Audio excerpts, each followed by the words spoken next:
Providing insights to help you grow your business, improve yourself, and add value to those around you. You're listening to the Success is a Choice podcast, where you get a peek into the lives of industry leaders as they share their stories with you.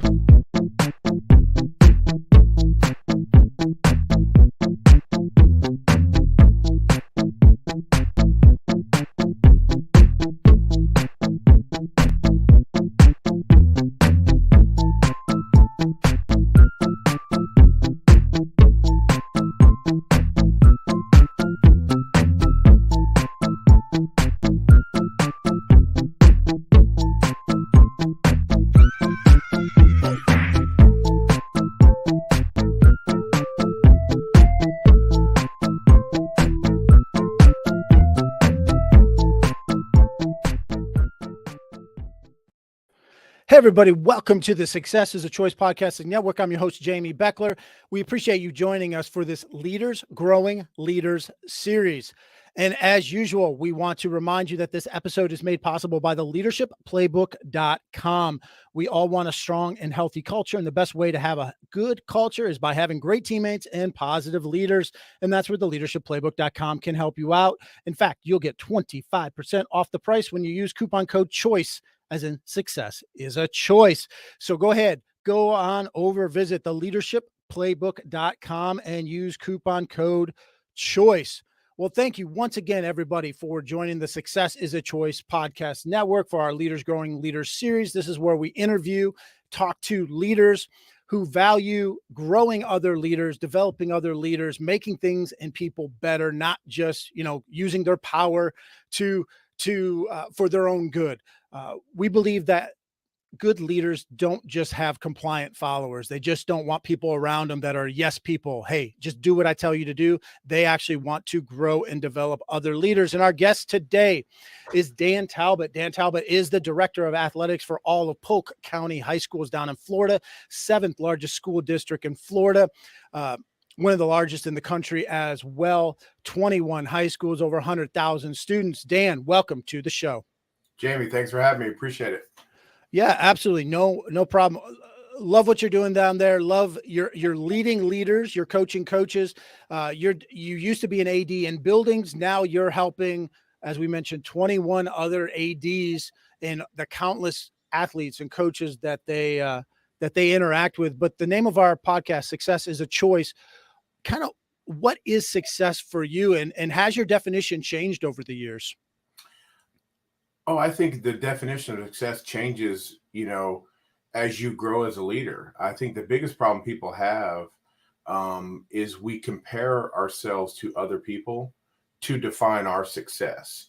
And I think most people end up, experiencing failure. And failure can be a good thing. Obviously, you don't always get what you want.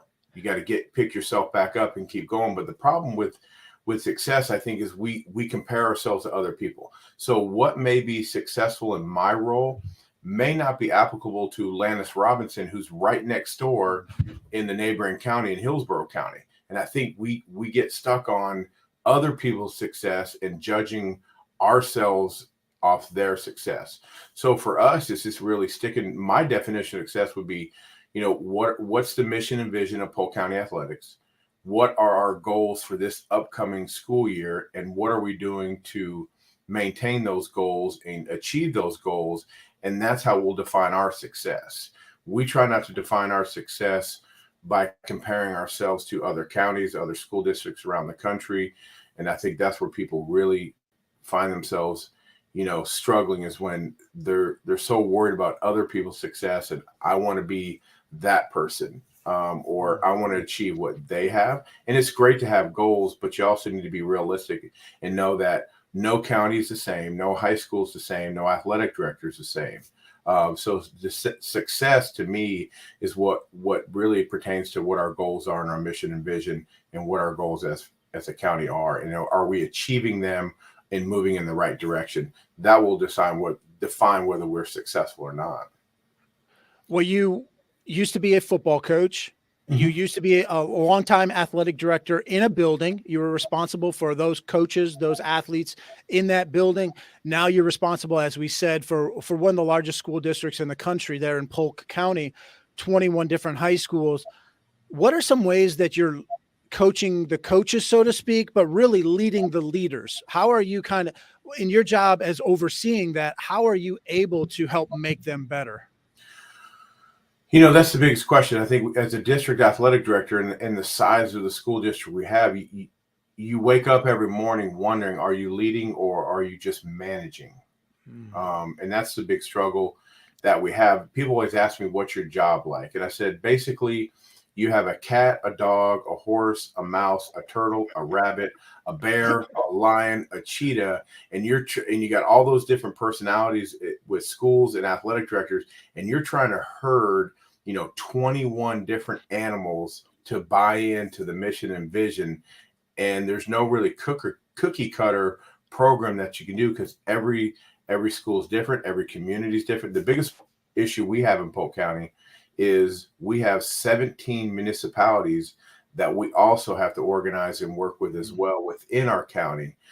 So there's a lot of moving parts, but as far as coaching coaches is being available, for questions, and you want the questions. I think 167 phone calls in one day was my record. We spend a lot of times on the phone, but I would love to answer questions because I think answering questions and giving advice really alleviates having the problems on the back end. I try to lead by example. We hosted the boys state weightlifting champions for the Florida High School Athletic Association, and all our athletic directors were there running the event, setting up platforms. And, it would have been easy for me to walk around in a shirt and tie and shake hands and welcome everybody. But, I had shorts and a t-shirt on and tennis shoes, and I was on my knees putting platforms together, moving weights. And I think it's just, not really separating yourself. And I do it more for me, I think, than for them, because when you get into a role where people put you above other people, it can be very uncomfortable. And I think it's a great way for me to be a part of them and just realize I'm just another person. Yes, I have this role that is demanding, but I'm not afraid to get my hands dirty and get back to work, because honestly, that's what I did to get to where I am. And I think people forget that is once they feel like they've reached the top, because unfortunately, I am at the top of my profession in high school athletics. And so I don't want to stop doing what it took to get here. Well, you mentioned 167 calls in one day. That's absolutely crazy. But and that didn't include text messages, but it just, it's just one of those days. Well, you're kind of known, or I mean, this isn't the only thing you're known for, obviously, but you have a reputation for being somebody that gives out their cell phone number, which is when I went to be an athletic director for the first time at the high school level. I had been at the college level, as most people know, for a long time. I went to the high school level, and I'm doing my business cards, and I tell them I want my cell phone number on there. And they looked at me like I was the craziest person in the world. They were like, people will call you then. And I'm like, yeah, that's why you have a cell phone. But I didn't actually understand what they meant. But you are completely fine with people having your cell phone number. Absolutely. Here's they're going to get it somewhere or another. And then if you try to hide your cell phone number, now you get caught up in, well, who gave him my number? And that just takes away from, countless thoughts that you don't really need to think about. They're going to get it somewhere or another. So I might as well provide it, give it out. So I alleviate, I wonder who gave him my cell phone number. And so it's on my business card, and you're exactly right. Why do you want your cell phone number? And here's the biggest thing. 9 times out of 10 in our world as athletic directors, if we can get to the faster we can assist with the issue, the easier it is going to be to contain it and solve it. The problem we have as athletic directors, and I tell this to principals all the time, when the athletic director comes first thing in the morning, they need to be available to field any phone calls that may come in from the night before, because parents tend to, first of all, want to call straight to the superintendent or call the person that's ultimately in charge, and it funnels our way down. But when someone calls that wants to voice a concern and they don't get a call back for 4 or 5 hours, you know how many people they have probably spoken to in that span of time, that is going to create a larger problem, where if you just are available and attack the situation right when you get it, you can alleviate it probably quicker. And most of the time, 9 times out of 10, it's a communication issue.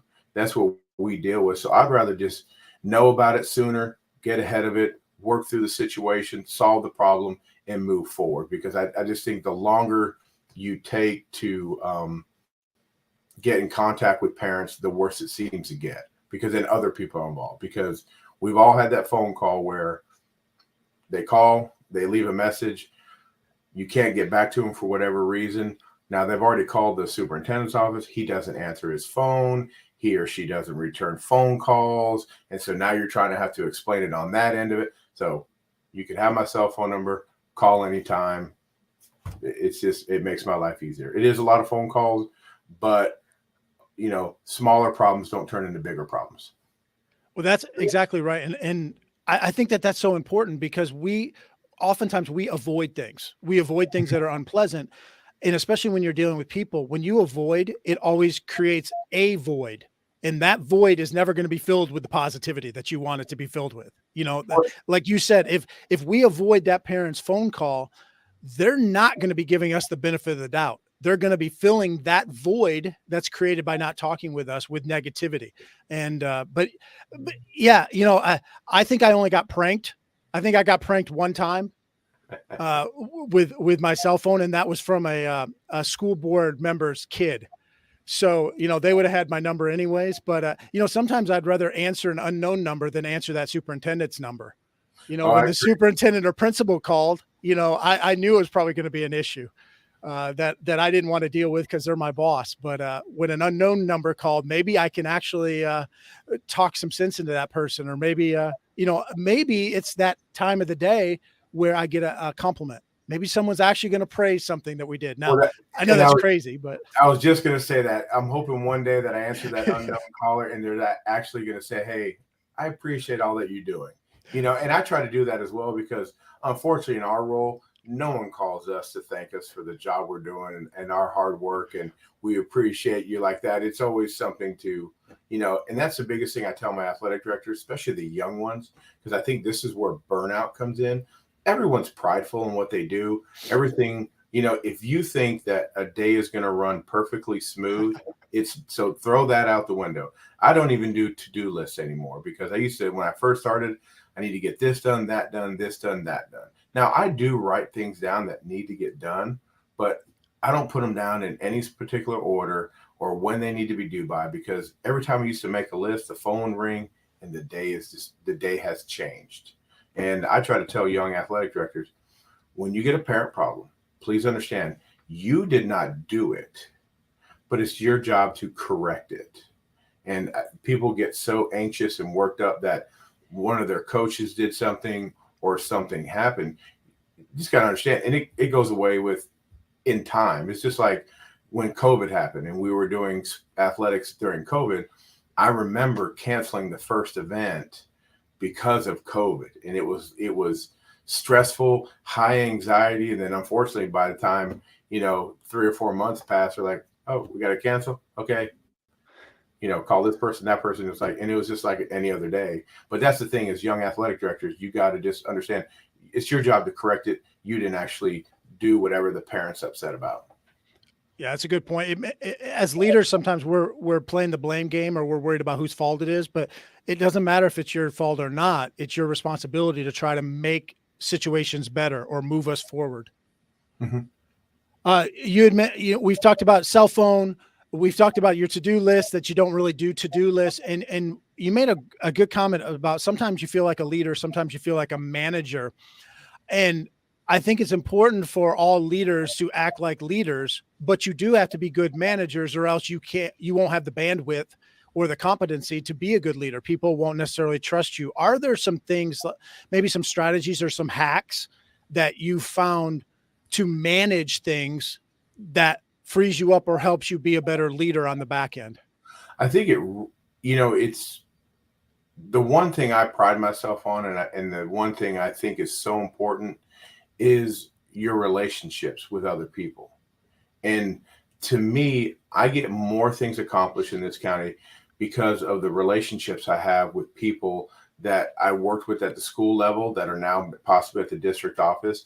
I take one day a month where I just go around and see the secretaries at the district office and visit with people, check in with them. I write handwritten cards. I took a play from Peyton Manning. They had he writes the letters from the desk of Peyton Manning. So I was like, so I got athletic cards with my logo on it, and it says from the desk of Dan Talbot. And I just take time to people because there's so many moving parts in our district, that there's so many people that necessarily don't work for me, but they help make us successful.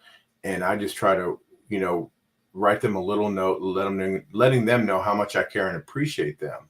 But it's a fine line between being a leader and a manager. And I think it comes down to the relationship, because unfortunately, as a young athletic director and with the experience one, sometimes being a good leader is letting them try something and failing. Because you got to teach them it's okay to fail. It's okay to have an idea that it doesn't work out, but then you're there to help them and guide them through it. Obviously, you don't want them to, have a major fail where it's disastrous. But you got to you got to listen to their opinions, listen to their voices. Because if I came out with a policy or procedure that I think is great, I always include people when we start writing policies and procedures for the district.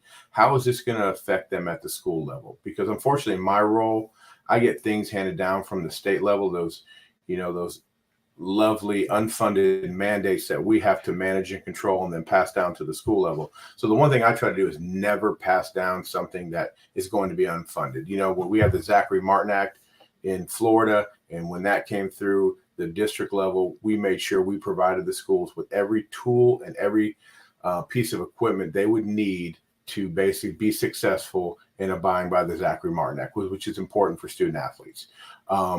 But it's just that fine line between leading it and being a manager. But also really comes down for me, I'm really big on relationships. And, I learned a tough lesson on relationships, in my younger days coaching. And it's something that I'll never forget. And when I meet people for the first time, I treat them like they want to be treated. I treat them like how I want to be treated. And it's even if somebody is just and I don't mean this in a negative way, but if they're an assistant AD at a middle school, I'm going to treat them like they're one of my athletic directors in my district, just because, had a tough lesson, learned on relationships. And that's the one thing I really pride myself on. Well, if you treat people like they're something or somebody, then they will be something or somebody. Mm-hmm. But we had a previous guest that talked about how oftentimes when we need somebody, so I need Dan on this day, I need him to do something for me. Well, we don't think about the relationship we're building with Dan or developing that network with Dan on the other 364 days. We just think about Dan that one day. And obviously we can't think about everybody on every day, but we don't think about those other days. And you talk about going around to secretaries, talking to secretaries, or, take care of those who are going to take care of you, whether it's custodians, whether it's the IT people. Definitely secretaries are a big deal, but I love that relationship bit. Well, the one thing is important too, is we get a lot of emails and phone calls, and we get a lot of questions. And there's so many people that in this world today that are afraid to say, I don't know what it is.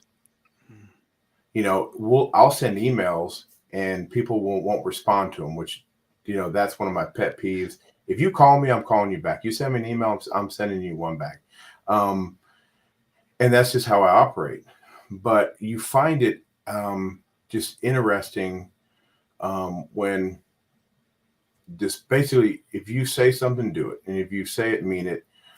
Take care of your people, treat them with the respect that they deserve, and just know that you're available for them.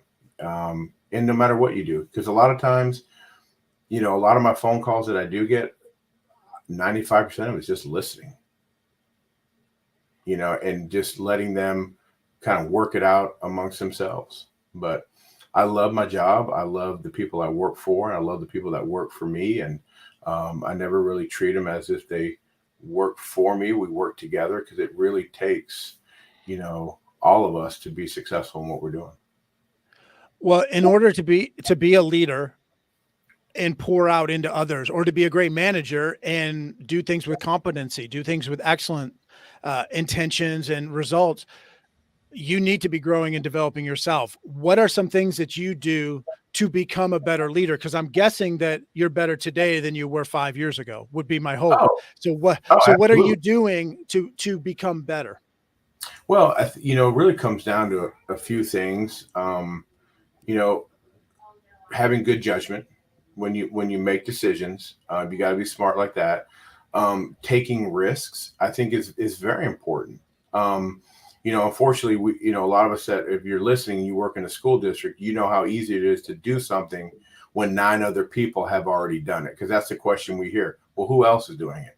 I always like to be the first one and take a risk. And because I know that I've failed so many times in my life that you can't even count them. But I know I can pick myself back up and stick to my mission, stick to my vision of what I'm trying to accomplish, and it's okay to tweak things as you move along. But accept responsibility too. That's the big thing. If you take a risk, accept responsibility, especially if it fails. It's kind of like coaching. If you win the game, you praise the kids. If you lose the game, that was, you accept responsibility for losing the game. And I think that's the key to being a good leader, and how influential you are amongst your other athletic directors.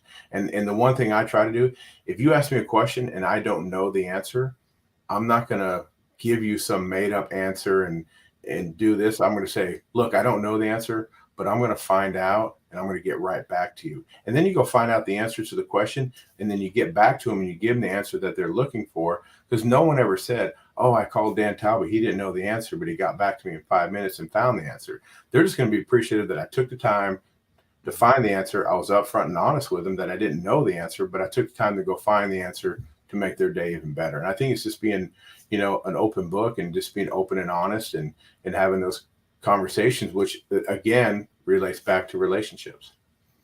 Well, you've mentioned, you've made a number of mistakes in your career, and if you've done anything for any length of time, you're definitely going to make some mistakes or learn some lessons.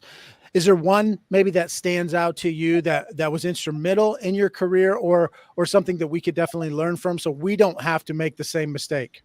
Oh, yes. I mean, and everybody asks me that question, and it goes back to, so when I first became an athletic director, I was also the head football coach. But I had to be the athletic director because it came with that position. So I really wasn't I was a football coach being an athletic director.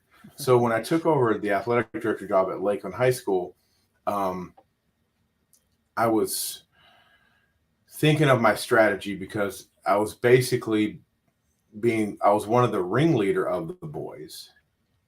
And now I'm becoming in charge of the boys. And I think the crucial mistake I made was I told myself, look, my friends, the guys I hung out with every day, coach with every day, they have my back.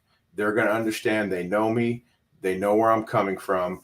I was so worried about the coaches I didn't have a relationship with, that to get them on board, that what I found out was I spent more time. The coaches I didn't know, they bought in instantly. I spent more time bailing my buddies out of trouble because they thought they could get away with more because we were friends. And I think that's a difficult situation when you take that natural progression of the AD track of an assistant coach, a head coach, and then you move into that role as an athletic director at the school you've been a coach at.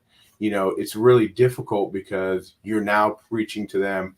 If you're one of those coaches that are a yeller and a screamer, and now you're having a conversation with a coach that you coach with saying, it's probably not a good idea to do that. They're like, you were the worst one when you coached. So my mistake is I just took for granted that my friends would have my back. And I'm not saying they did anything bad, but it was just those simple things, those everyday things that they thought they could get away with that really consumed a lot of my time. And when I left Lakeland High School to go to Winter Haven High School, I didn't have really any personal relationships with the coaches. It was really a business style approach to the job. And it was 2 wonderful years of my life because I was just the athletic director.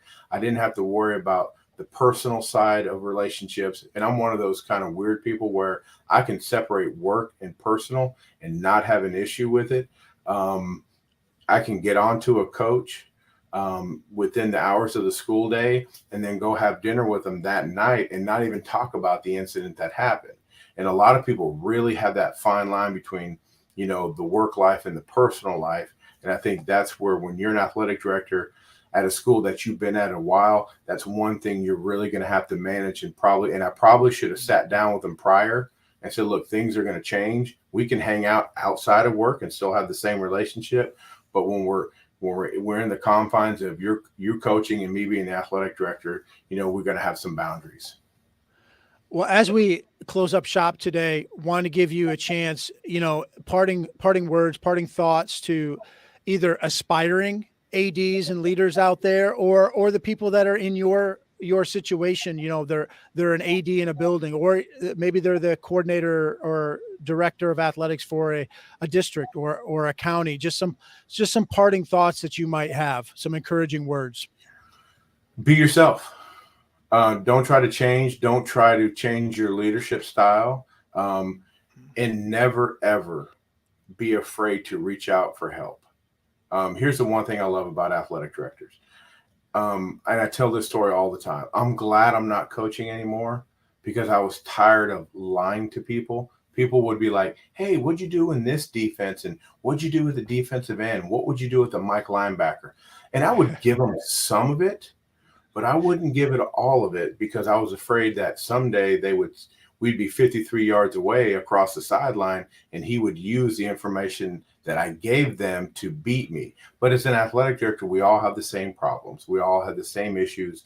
We all have the crazy stories. And when you read, and I'm the kind of guy where if I have a manual and you don't have one and you want mine, I'm going to send you the Microsoft Word version so you can just edit it immediately, make it yours. And the only thing I ask is that if you make it better, send it back to me because I can learn from you just as well as you can learn from me. And we're sharing ideas. So don't be afraid to reach out, because here's the thing. If someone's probably already done it and they'll give it to you. And that's the beautiful thing about being an athletic director. We're not competing for wins and losses. If our schools win, that is fantastic. I love every minute of it, but I'm not losing an ounce of sleep because one of our teams either lost a game or they tied a game or whatever reason. I love helping athletic directors. I love learning. And I think that's the key, is never stop trying to get better. Well, awesome. We appreciate those insights. Appreciate that. Reach out to Dan. We have his information in the show notes there in the comment section. So go ahead, check that out, and reach out to Dan, pick his brain about stuff, or just, be that person that gives an encouraging word to Dan. Be like, man, that was awesome. Heard you on the show. And speaking of encouraging words, also don't be afraid. Go ahead and smash that like button or the subscribe button, or give us a 5-star rating. You don't even have to like our podcast or like me, but maybe you like Dan. So be like, hey, that episode with Dan was awesome. Highly recommend it. So if you'd be so kind to do that. And until next time, please remember that success is a choice. What choice will you make today?